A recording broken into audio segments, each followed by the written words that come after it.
me how I know ti ene wiei me pese me ka bie because e pa ho a me nya bi nka bie mu no ene say enkomo bi koso within our communities, analysis bi koso within our public spaces, yen ka mu trotro mu boat ni wuba mu kwankwani ase,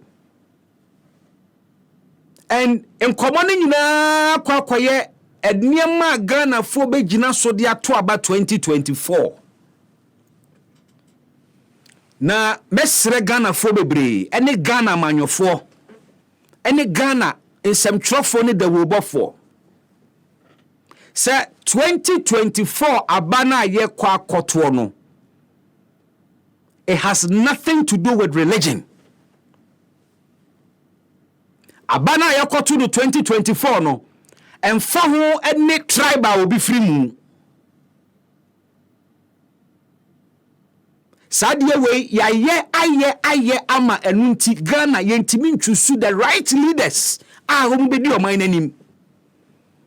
Religious and tribal considerations na ye refi the competencies or otherwise of onipa no. Na emra MPP yi wono flag bearer wieye, this conversation is up and very rife.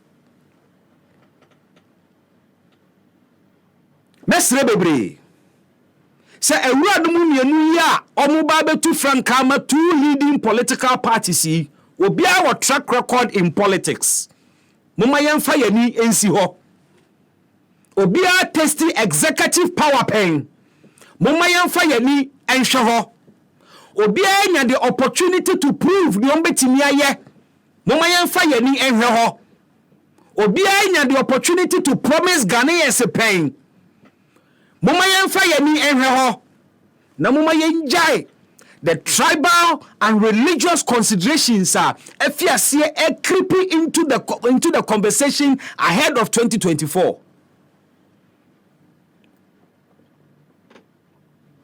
Emribi ade we say woye biribi da bia na wonya the same results, na wo pe different results, na wan sesa kwan a wo fa so yes ade na obesa kwa baba be si wa na mu. Now, over the years, Ghana for a consider a niema hudwo bebre no mo de agina so de atoto aba. And considerations are over the years no. And no who leaders and ayanya over the years no so. Mpanimfo mi anu obi a vice president pen. Dr. Bawumia is still the vice president. John Mahama why vice president pen. Some penny so when they were vice presidents, indeed, Yenina said they were very visible. One of my bosses, presidents, I heard Dr. Bawumia and Juma Waya, Utimisa President Akufo-Addo Mano, opportunity to indeed work and prove himself. He's seen almost everywhere.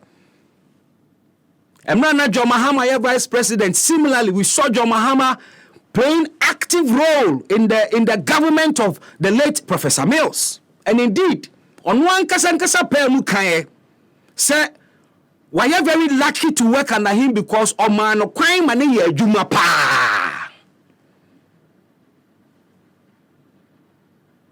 Na Omumi vice presidents, no, they were both in charge of the economic management team. Mr. Mo, Mama yen setting the tone for 2024 ni year. Na mama yen jai religious and tribal considerations because enye no nebu man. Enye no enebu man. Se obi ye Muslim and obi ye Christiani enye no enema kane agina so. Se obi ye Muslim and obi ye Christiani enye no enema exchange rate ni favor Ghana for. Se obi ye Muslim ana oye Christian enye eno ene bema ye railways a ye hwehwe ama ye timi akoya nimu na ebeba so enye oye Muslim ana Christian ebema corruption eso ate o man mu. Those considerations and deliver the development. Mesra Ghana for and kankani amanyofo.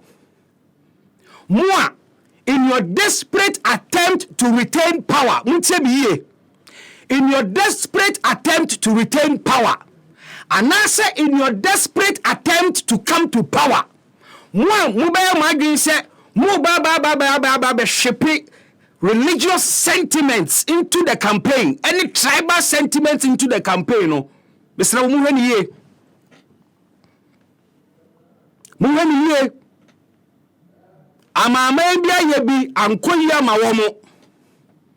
Yeti hey, we have several dangerous activities are ekoso along our northern borders. Enti election na ye komu no.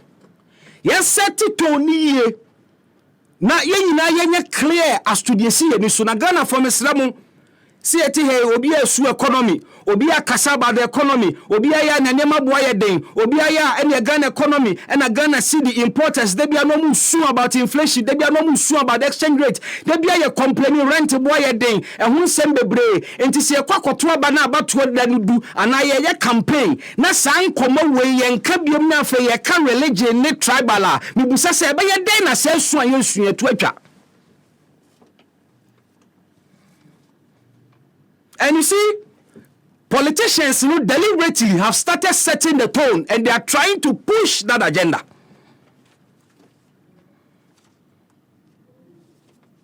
What your politicians are, one more kasa after Dr. Baumia and the analysis they are making, and even some political analysts being the idea, what we say, people are dwelling heavily on tribal advantages and disadvantages going into the next election.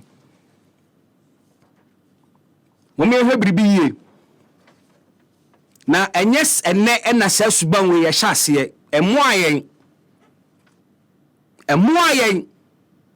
osagifo Dr. Kwabe Nkrumah bono ho moden se ne be ya Ghana ye be ya manfra ye be frafra na nka ya do ye ho se onipa baako.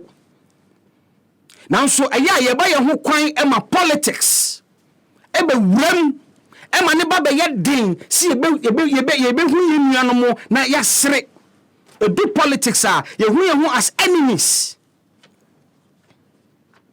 This election must be about issues, because indeed there are issues. The election must be about issues, and indeed there are issues. Promises have been made. Yembusa se anyebia promises no ya deliver. One muso e power have been in power before. One performance in government. One mu kwetu mi sesi ayete nyom ka kire yen ene nyom ba yen so ma ba beye. And please make no mistake, and memma will be nada wo ema ne ma be play with emotions on your emotions. Uye Muslim, you come first as a Ghanaian. Your economic freedom comes first. Nyobedie o survival. The economic environment say be ya unsusu be sori no pa kodwam so kwakwa ya adwuma okwakwa dipa na ade be chi anasa ade be san unsu benya o kakra wa ba no so ba be didi ahwe obusuafo say be ya ukotu niam so ba beton a ade chi a price ne sisa. That for me must come first, and son wash your religion, because religion has never developed any country. Tribal considerations have never developed any country. When you pay attention to competencies, you pay attention to weaknesses in leadership, you pay attention to people's track record in terms of delivering on their mandate. You pay attention. You say election where you want the opportunity to see a dim penny for me and no because they all have some background that bet me a share free ho. Mama elevate conversation no. Yem pejam komonimu from baby a day. Oh, emre du se wo se Ghana for yɛde issues ekwa dwindwiri mu. Kantete na me de wo to NDC mu etimi de be ni me fiefo NDC se ne wo ne omo ye nye ana eye kra se esi edi akire ni ye nkonko a yetwam. Yɛde MPP for yen wo ye den ye MPP yate but ena ye kasai so we MPP ni o we NDC ni o ukoma kwala dwomu a se ne ton no sa ne ton mu bia u complaini esukura sa na tie na question bi busa ne se edie mpa na hia was a Ghanaian. What is your interest? Wo interest ni se ubenya bragging right akase me party awini na wa bosse ni watimi asiri obi wa huru obi na wo ba officer watimi enya kukuduo na watimi asere nkrofo eno na wo pe anase wo pe se oman ni kodanim na wo ankasa wa brabo ba bia wo sisi ano improvement bam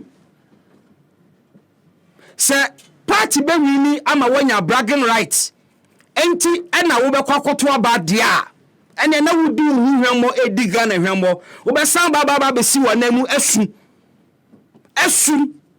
say enti Ghana pa ebe ye yeni sa kasa na Ghana pa ebe ye yeni se mu busa sa nsebo na ya no busa se mekoto aba ye ade pa na medwiri ana ne ade pa na me confidence na mato aba